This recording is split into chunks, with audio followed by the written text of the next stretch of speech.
ఏళ్ల తరబడి ఆర్టీసీలో ఉద్యోగం చేశారు. ఈపీఎఫ్ ఆధారంగా వచ్చే పింఛన్ సరిపోక ఇబ్బందులు పడుతున్న వారికి సుప్రీంకోర్టు తీర్పు కాస్త ఊరటనిచ్చింది. అదే హయ్యర్ పెన్షన్ స్కీమ్. ఇక్కడి వరకు ఓకే, కానీ దాని మంజూరు విషయంలో మాత్రం విశ్రాంత ఉద్యోగులు నరకయాతన పడుతున్నారు. ఉన్నతాధికారుల తీరుతో కొందరు ఆర్టీసీ ఉద్యోగులకు అధిక పింఛన్ అందని ద్రాక్షగా మారింది.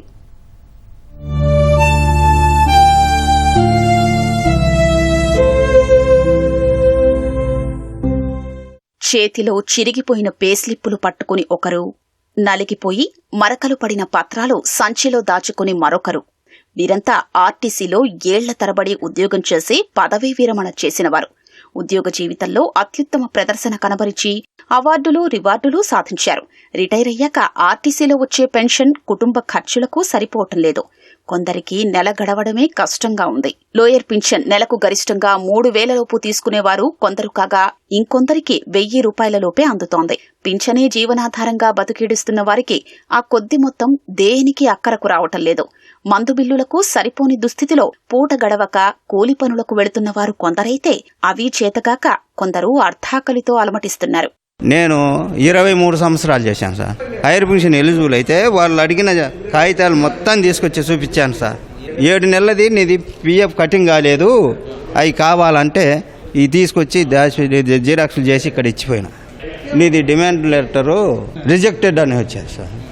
మేము ఏం చేయాలి సార్? ఇప్పుడు మీరు అడిగిన ప్రూఫ్స్ అన్నీ మేము ఇచ్చాము, ఇంకా మాకు ఎందుకు రిజెక్ట్ చేశారు? ఏమంటున్నారు? మేము చేసే పని చేసినాము, ఇక్కడ ఆడ బర్కత్పూర్లో ఈ విధంగా చేసినారు అంటున్నారు. బర్కత్పూర్ హైదరాబాద్ సార్, ఈపీఎఫ్ ఆఫీసు. అక్కడ గేట్ లేకిలో రానియటం లేదు సార్. ఆ సమస్య అడుగుదామని పోయినా కానీ గేట్ అవకలు ఉండి మాట్లాడంటున్నారు సార్. ఇంకా మేము ఎవరికి చెప్పుకోవాలా? అందరితోటి మాకు వచ్చే ఆ పెన్షన్ శాంక్షన్ చేస్తే మేము జీవనాధారం గడుపుకుంటాం సార్.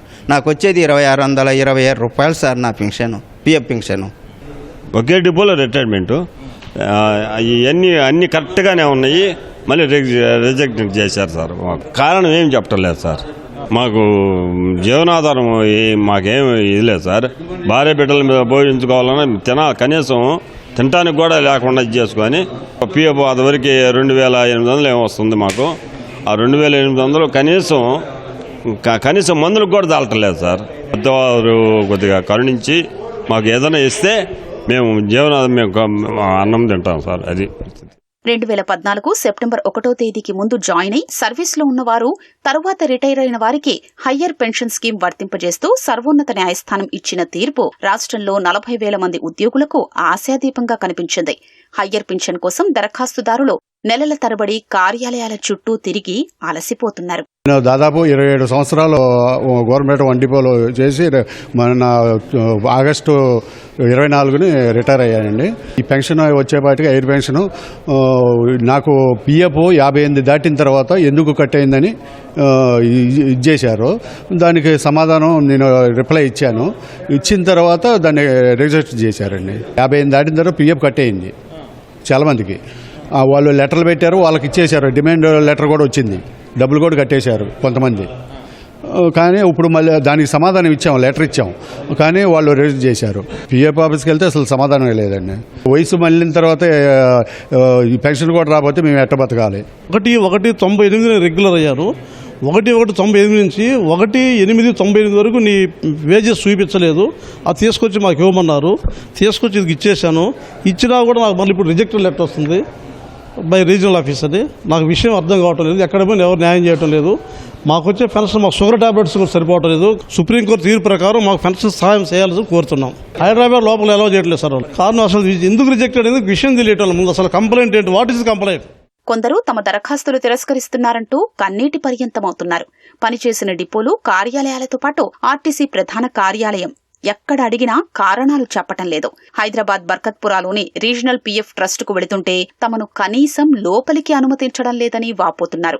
కొన్ని నెలలుగా ఏపీలో దాదాపు 2,000 హయ్యర్ పింఛన్ దరఖాస్తుల్ని ఈపీఎఫ్ అధికారులు తిరస్కరించగా వారంతా కార్యాలయాల చుట్టూ తిరుగుతున్నారు.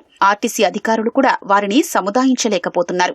కామన్ గా అందరినీ ఏదో కాజు పెట్టి తగ్గించాలన్న ఉద్దేశంతోనే రిజెక్ట్ చేస్తున్నట్టుంది. అది ఒక కారణం, స్పెసిఫిక్ కారణం లేదు.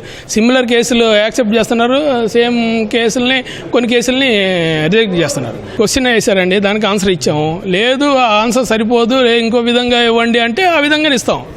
అది ఏం కాదు చెప్పకుండా రిజెక్ట్ చేసేసారు, నీది ఎలిజిబిలిటీ లేదు అంటే ఏమని మేము ఏదైనా పని చేసుకునే పని కాదు, మనకు డబ్బులు మన పెన్షన్ లేదు, అసలు ఎట్లా బతకాలి?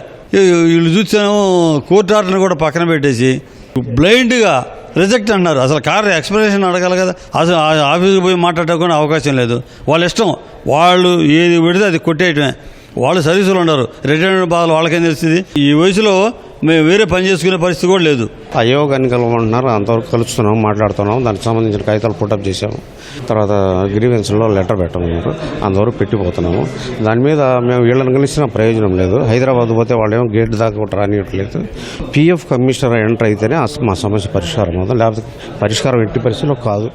పీఎఫ్ అధికారుల తీరుతో తమ పరిస్థితి గందరగోళంగా ఉందని బాధితులు చెప్తున్నారు. హయ్యర్ పింఛన్ కోసం ఎన్నో రోజుల కిందటే అన్ని ఆధారాలతో దరఖాస్తు చేసుకున్నప్పటికీ కూడా కారణం తెలియజేయకుండానే వీటిని రిజెక్ట్ చేయడం పట్ల ఆర్టీసీ ఉద్యోగులు తీవ్ర ఆవేదన వ్యక్తం చేస్తున్నారు. ఎందుకు రిజెక్ట్ అయినటువంటి కారణాలు కూడా తెలియజేసేందుకు అవకాశం ఇవ్వడం లేదని, కనీసం కార్యాలయంలో కూడా రానివ్వకుండా తమను ఇబ్బందులు గురి చేస్తున్నారని చెప్పేసి వాళ్ళంతా ఆవేదన వ్యక్తం చేస్తున్నారు. ఆర్టీసీ ఉన్నతాధికారులు అలాగే పీఎఫ్ ట్రస్ట్ అధికారులు వెంటనే స్పందించి ఈ సమస్యను వెంటనే పరిష్కారం చేసి తమకు న్యాయం చేయాలని వారందరూ కూడా వేడుకుంటున్నారు. కెమెరామెన్ నరస్తే కలిసి వెంకటరమణ, ఈటీవీ న్యూస్, విజయవాడ.